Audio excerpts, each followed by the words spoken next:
Welcome back to Farm Life and Freedom, where we are cultivating a free life.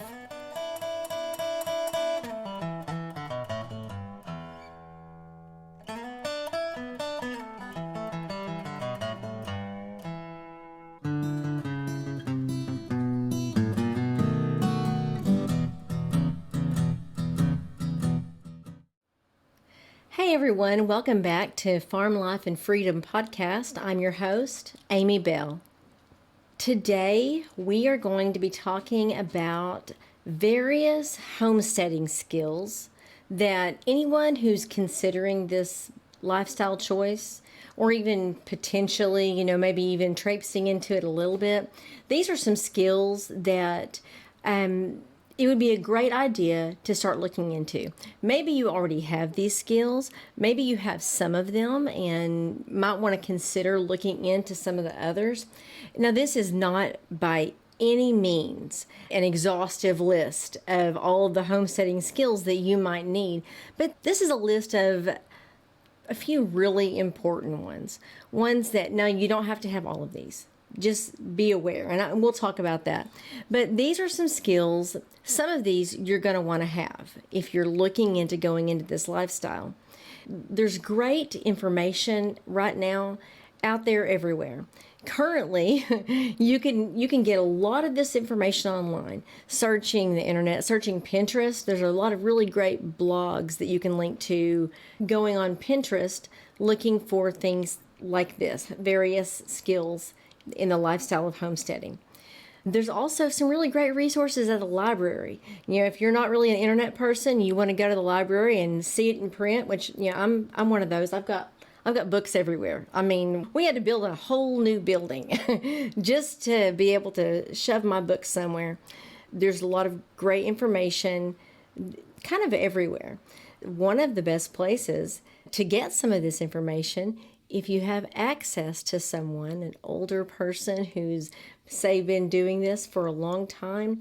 I know when I was growing up, a lot of the things that I know today is because I learned with my Mimi, my great-grandmother. And, she was just awesome. She was old from the time I was born, but I always thought she was so awesome. She knew so many things. She could do just about anything. I practically worshiped her.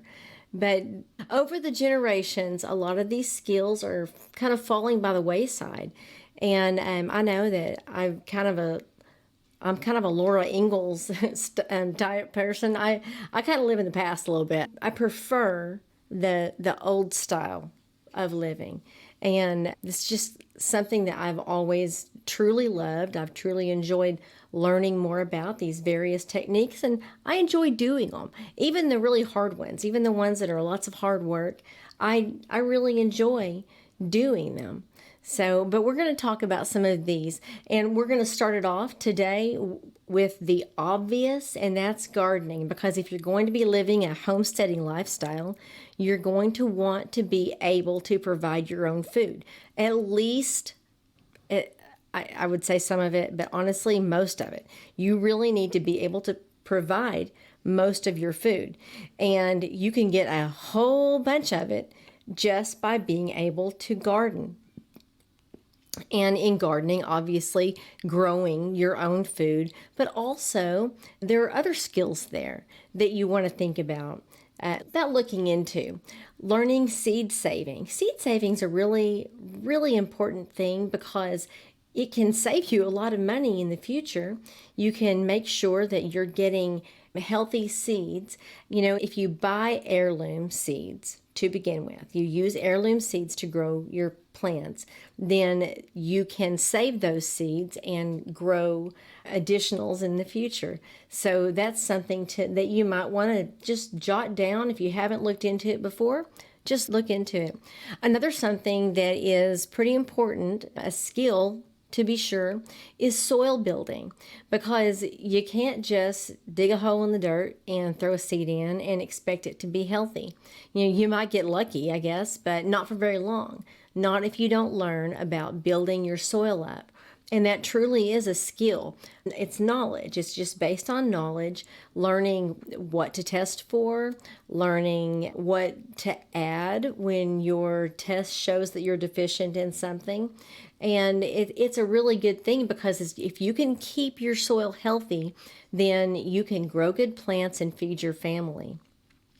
Composting. Composting is a terrific skill to have because basically you're growing dirt, you're building dirt, and it's the best kind of dirt ever. You got the healthiest stuff at all, and you can build it right there on your place. And whether it be in a compost pile or a compost bin or whatever, there's so many options.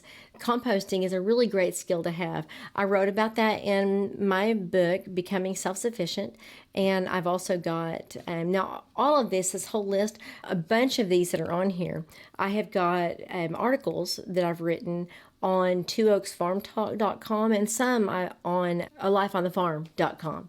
So if you would like to look into those, some of those are on there and giving a lot more detail. Some have video and some of them are just written. Okay, vermiculture. Vermiculture is basically, it's another way of growing really fast compost. Okay, it's the whole worm farming thing. It's something that's very, very cool in my opinion.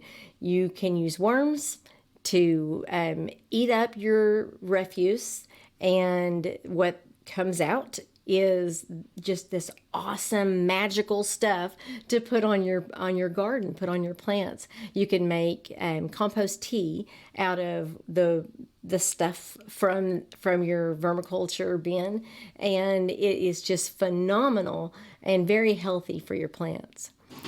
Okay, so there's also one of the things that you want to do when you're thinking about gardening is learning about drying and using herbs. If you're growing vegetables, then you should consider companion planting. And I did a post, an episode about this recently on this podcast. You can look back at that.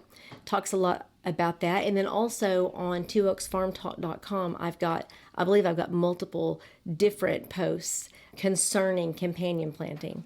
But when you are companion planting, herbs are a great go-to in a lot of those areas. So being able to grow your own herbs is wonderful, but then also being able to use them in the right way. Collecting your chamomile blossoms or your calendula, echinacea, harvesting the whole plant, root and all, and then learning how to take care of them once you've harvested them, and then also learning what to use them for, how they can benefit you. If you spend some time looking into that, there are so many areas of homesteading and of your life that will open up because there's so much great use for them. Okay, so now we're going to talk about livestock husbandry. When you are homesteading, unless you're a vegetarian or a vegan, then growing your own food also means raising your own food.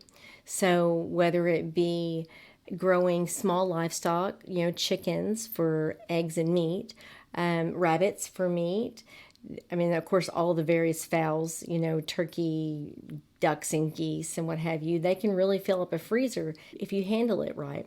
But then there's cattle, there's sheep, there's goats. There's so many different choices depending on what your time availability is, what your pasture is. If you have a lot of pasture and you can put some cows out there, or if you just got a little bit and you can put a few goats or sheep, you can look into what would work best for your situation.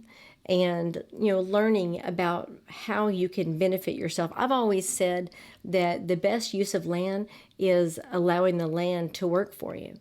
And that's what I love to do. So if I've got a few acres that aren't doing anything, then I'm going to find something that they can do to help my family. Okay, so if you're going to be raising animals, then you're going to want to look into things like pasture management. Because you don't just throw some animals on the grass and be done with it.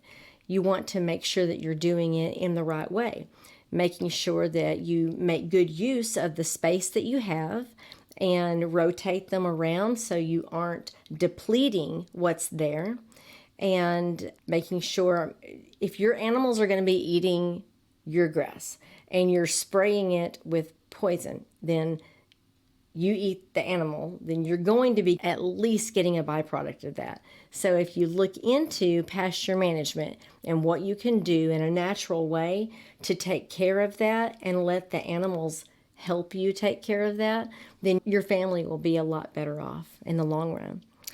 And also, if you're going to be raising animals, veterinary skills are something that you might want to look into learning. There are veterinarians out there, but when it's a small thing, things that you can handle at home, it's a great idea to have on hand, useful information and useful supplies that can allow you to kind of jump in there and handle some of it yourself. Funny story, sad and awful and little funny story. We had a couple of calves last year that they were sickly, and we were trying to help them make it through. And we had this one that she was so sweet, and we really enjoyed her, and she was doing really good. And then all of a sudden, she was great one day. The next day, my son comes in after feeding her and say, "Mom, she looks funny. She's got something's wrong with her side." I went down there and looked, and sure enough, she was way lopsided, and it turned out that she had bloat. And that at that point, I did not know anything about that. I've heard of it. I knew that there were issues, but I had no idea myself how to deal with that. Of course, I called my husband. He also did not know. His first time he's ever, raised cows. And we called a friend of ours who knows everything that there is to know about cows. And he kind of told us what to do. My husband looked at some YouTube and he stabbed the cow. Okay, so he was actually supposed to, but he wasn't trying to kill her. But it was something that he was supposed to do that to release the gas or whatever. But if we had known a little bit ahead of time, and this was like a time-sensitive thing, had to be done right away. So if we had known a little bit ahead of time on how to deal with that situation, we probably could have handled it a lot better. And now I know, okay, and I've done a little research since then, so now I know. And I hope that never happens again. But learning some basic veterinary skills. The first time I ever pulled a calf, I was 10 or 11 years old, and it was in the middle of a downpour. And in fact, my grandmother and I had to wade through a rushing creek to get down to the calf and then pull her. And it turned out okay. Everyone lived, and that was a shock to my system, but it was my very first time to ever pull a calf, and I learned quite a bit from it. So it's good to have those skills, at least a little bit of knowledge. Okay, so now we're talking about animals, so let's talk about what you do. You raise the animals, and you love them, you feed them, and all of that, but they're there for a job. They've got a job to do. And their job is to feed you. So when it comes time for that, then if you have knowledge of and can handle butchering yourself, then several things happen. There are lots of benefits. One, you are going to save a lot of money on the back end there, on butchering. You've already got to put money into buying the animal and feeding the animal, but then on the back end, if you have to take them to someone else to butcher, then you're not saving any money. And so in the long run, being able to handle those kinds of things on your own is so much better for your family financially. Now, also, when you butcher yourself, you get everything. For one, you get the cuts that you want, but you get all of it. I've taken animals to the butcher before a long time ago, and I guarantee you we did not come back with nearly what we should have. So, and I know that for certain now that I do all of our butchering. We get a lot more out of each animal that I process. So something to consider. It's not difficult to learn. It's probably difficult to do it your first time, but once you get that one in the bag, then it's not hard at all. It's a little bit time consuming, but it's worth it in the long run. Okay, proper care and preservation of the meat that you harvest when you butcher. So we built here on Two Oaks Farmstead, we built a cooler, a walk-in cooler in our barn just a few months ago. And it's up on twooaksfarmtalk.com, and the steps and everything, how we did it, lots of pictures, I think some video too. And we did that specifically because I was about to have to butcher multiple pigs and 2 cows. I just finished the 2 cows a couple weeks ago. And having the cooler was just wonderful because it's terrific. With beef especially, you really got to let it age. So you hang it in a cooler. It has to be on a certain temperature, and let it sit there and age, or hang there and age. And then once enough time has gone by that it's properly aged, then you pull them out and start cutting them up. And that's what I did. And by that point, I had a great game plan of exactly what cuts that I wanted to get. And I was able to have all my supplies on hand and ready. And it sure did make things pretty easy for us. So I love having that cooler. Okay, so when you're butchering, also something else that is a great skill to have and something to do is being able to render lard and tallow. There's lots of uses. Obviously, lard, cooking with it. I like to bake with the really good stuff, the really good lard that comes right around the kidneys and everything, and of pigs, I'm sorry. And the tallow comes from cows or deer or what have you. But there are lots of great uses for both. And if you learn that process, it's not a hard process at all, but if you learn it, then every time you butcher an animal, then you can collect that, render it, and put it up for safekeeping for whatever projects that you might have coming up. And then, of course, there's tanning hides. If you're going to be butchering an animal that has a hide that you can tan, then why waste it? If you know how to tan hides, then you can do that yourself.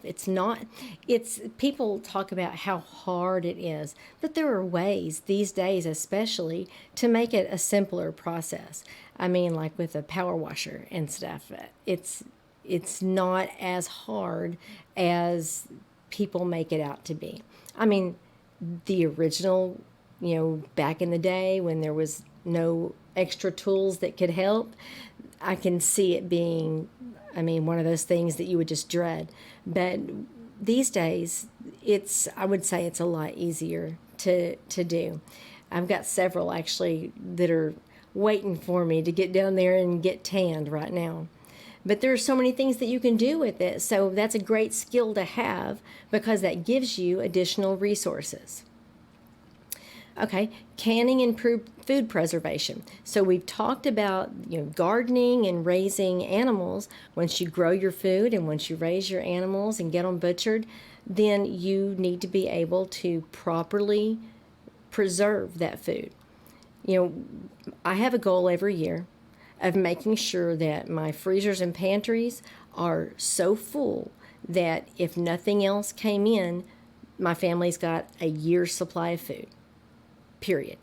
And I like to go over that, but that's my minimum. That's where I draw the line. I want to make sure that my family has enough to eat for a solid year. How can I do that? I can do that by preserving the food. Now, obviously, there's freezing meat and some vegetables and stuff you can freeze, but you might run out of freezer space if you're doing it all by freezing. And what if the power goes out for an extended period of time? Do you have solar or generators or what have you to keep your freezers going so that your food doesn't spoil? That would be terrible to lose all of that.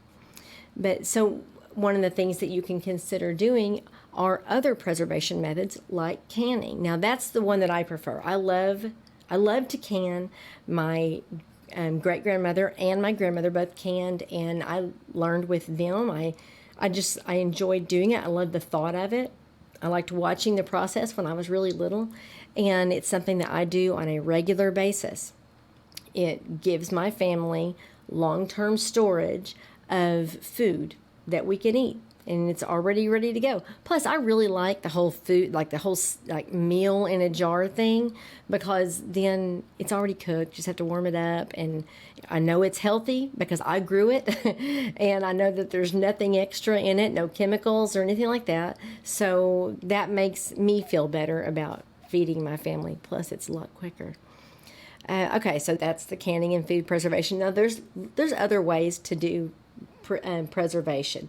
Obviously, smoking. We built a smoker out here, and it's just an awesome, huge smoker. And it's on oaksfarmtalk.com. And it's a really neat thing if you have a lot that you want to smoke at one time, especially because it's pretty big. But smoking is a great way of doing some preservation, but it's also really great for cooking your food, and so depending on what you're doing. Okay, so how about, we're talking about cooking, how about cooking and baking from scratch? You know, that it seems like that's something that has also fallen by the wayside. People don't do a lot of from scratch cooking and baking, which is insane because it's way better and it's way cheaper. Ingredients are way less than the pre-packaged, pre-fixed whatever from the store. And from the store, you're getting preservatives, you're getting, chemicals or whatever, and it's so much more expensive. I don't know why anyone wouldn't want to do the cooking from scratch. And it's not as hard and it's not as time consuming as people think. These days, I mean, really, I hear people talking about it. People my age and younger that don't cook from scratch because they don't have time for that. What? It's not hard. It doesn't take long. You typically have the seasonings and supplies and whatever right there in your pantry, and all you do is throw them in a bowl and stir them up and whatever. It's not hard, and it's way less expensive, and it's a skill that is falling by the wayside that people need to pick back up on. If the worst was to happen, and I don't mean the worst. I mean, if things were to go so far downhill that the grocery stores are depleted and the economy is, tanking, which we are literally on the verge of right now, by the way, you're going to want to have these skills because this is what's going to, get your family by. Okay, so here's another one, carpentry. If you're looking into the homesteading lifestyle, having a basic knowledge of carpentry is a really good thing to have. There's carpenters out there. I'm one, my husband's one. We're out there and you can pay us to do a job. We'll definitely do the job for you. However, if the economy is looking pretty rough and, things are having to be tightened up, maybe you don't want to spend that extra money on a contractor to come in and build something that you could potentially do yourself if you just had some basic construction skills. You can get those online. You can get those in books. The first house I built was years ago. I taught myself construction by reading books. I got every book for every piece of the construction that I knew I was doing. I designed it, I wired it, I plumbed it, I built it, framed it, all of that. And because I taught myself from reading books. And it's fantastic. And I really enjoyed the process. And ever since then, I'll just build whatever I can. I love to build. But you don't have to build houses. If you have basic construction knowledge, you can build yourself a chicken coop, or raised beds for your garden and that kind of thing. Basic construction is a really good skill to have on a homestead. And of course, going hand in hand with that is basic repair.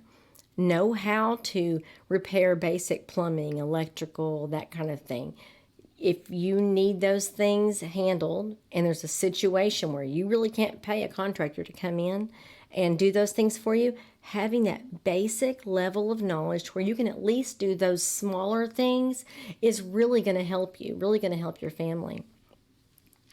Okay, here's one. Learning, having the knowledge of medicinal preparations from your garden.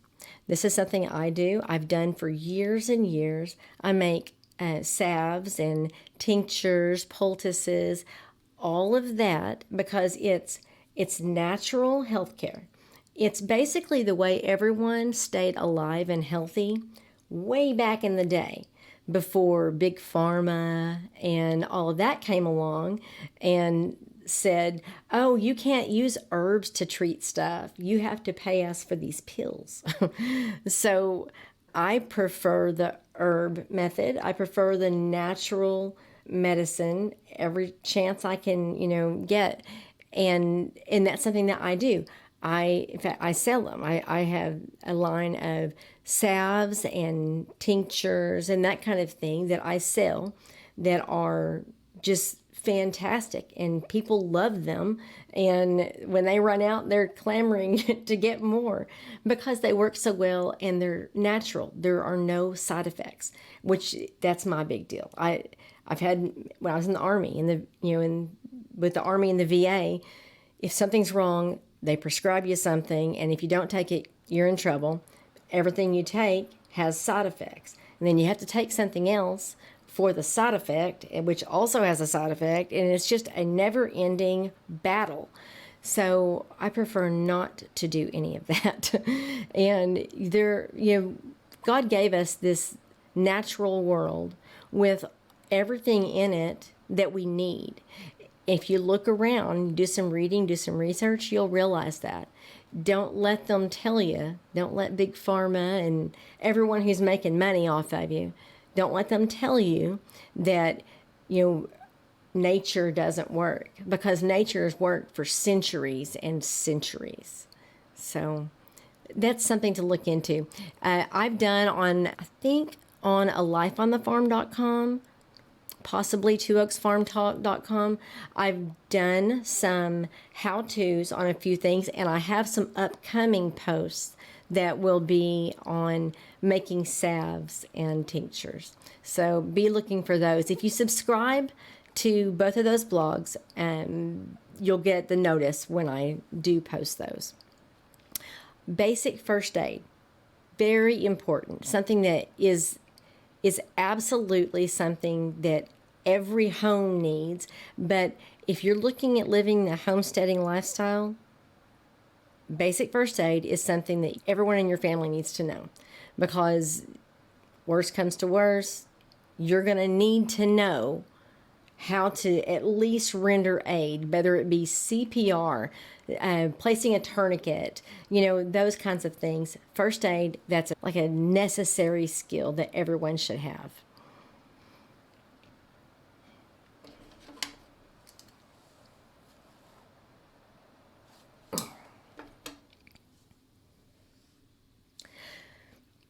Okay, conservation. And when I say that, we're not talking about hugging trees, which I love trees, lots of them, but that's not the kind of conservation that I'm talking about. Being able to conserve your resources, to be able to spread them to wherever you need for your family. Harvesting rainwater, that's one that is, that's a conservation technique that will help you take care of your garden, and it will also save you money if you're having to pay for water. So being able to harvest rainwater is a great skill to have. Good research there. Foraging. You grow food, you raise food. However, there are also things that grow in the wild that are wonderful. As an example, in southern Oklahoma, the early spring, people around here are absolute nutballs over these morel mushrooms. That's a foraging thing. I mean, if someone finds a good spot, they will not tell you where it is because they don't want anyone going there and stealing their morels. But foraging is, I mean, that's an awesome thing to be able to do.